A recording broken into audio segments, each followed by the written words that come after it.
the week was a woman who devoted her life to speaking up on behalf of those who could not. She exemplified the golden rule, treating others the way we would want to be treated.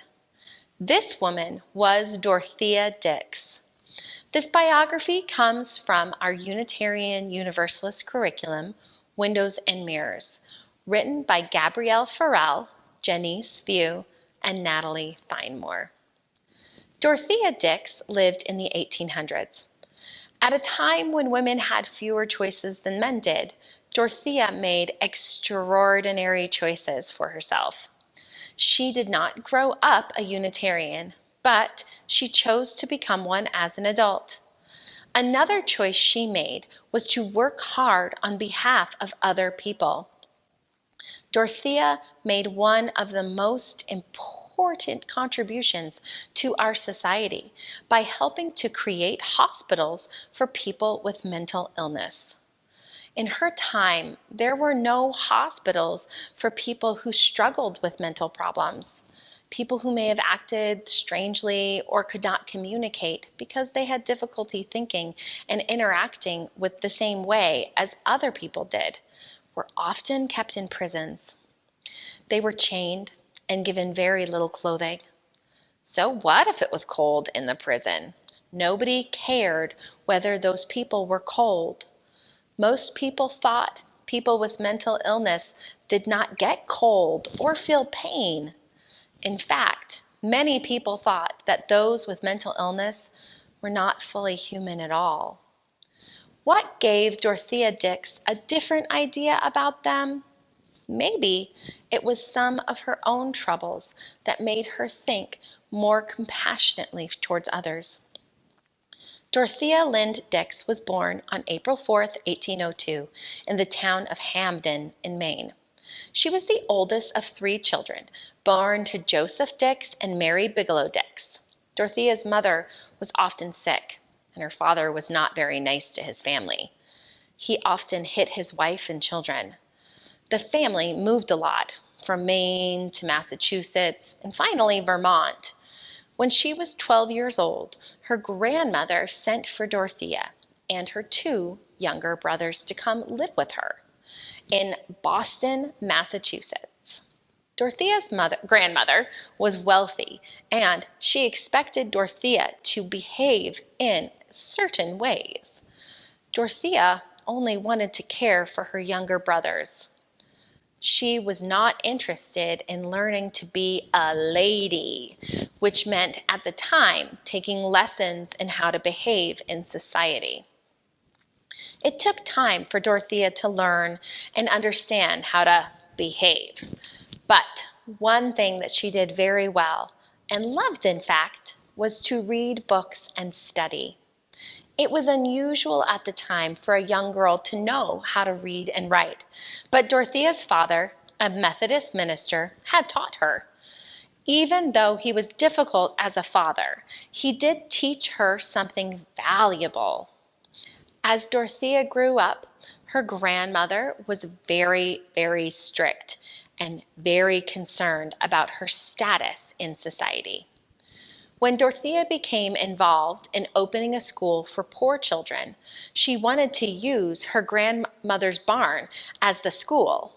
Dorothea was so worried her grandmother would not let her teach the poor, especially in her own barn, that she wrote her a letter to ask for permission. Dorothea's grandmother said yes right away, and Dorothea spent years as a teacher. Dorothea was religious, attending her grandmother's Congregationalist church every Sunday. One day, Dorothea decided to visit the Unitarian church where Dr. William Ellery Channing was speaking. What she heard that day changed her life forever. She heard Dr. Channing preach that God was love, and we are all part of that love, and we are called to show that love to others. This was very different from the sermons that she heard in her own church. Dorothea became a Unitarian. After getting to know Dr. Channing, he offered her a job helping to take care of his children. She lived with the Channing family for 6 months, traveling with them and tutoring the Channing children. When Dorothea was in her 40s, she visited a women's prison and saw women in chains with no clothes on. When she asked why, the prison matron told her those people were mentally ill and didn't understand anyway. Dorothea was appalled. She was so upset, she called her friends in the Massachusetts government to tell them. They told her that they would need a written report before they could act. Dorothea went to every prison in Massachusetts and wrote a detailed report about the conditions for the mentally ill in each one.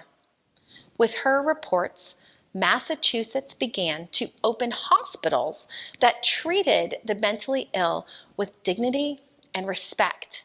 They gave them enough food and warm clothing.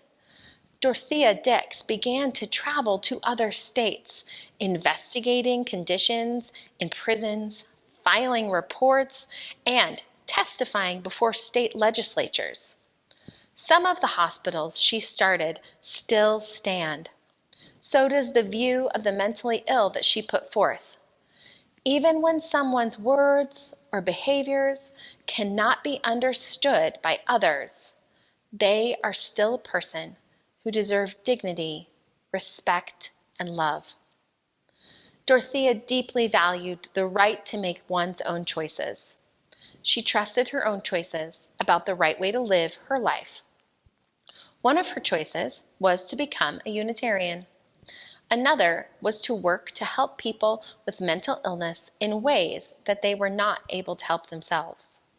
She understood they were people whose right to make their own choices had been taken away. She helped everyone understand that people with mental illnesses are people like us who deserve dignity and respect. Her legacy lives on today as people still continue to try and help people with mental illness live the best lives that they possibly can. Thank you for learning more about Dorothea Dix. If you want to hear more histories of famous Unitarian Universalists throughout history, visit our website, uuoftheweek.org.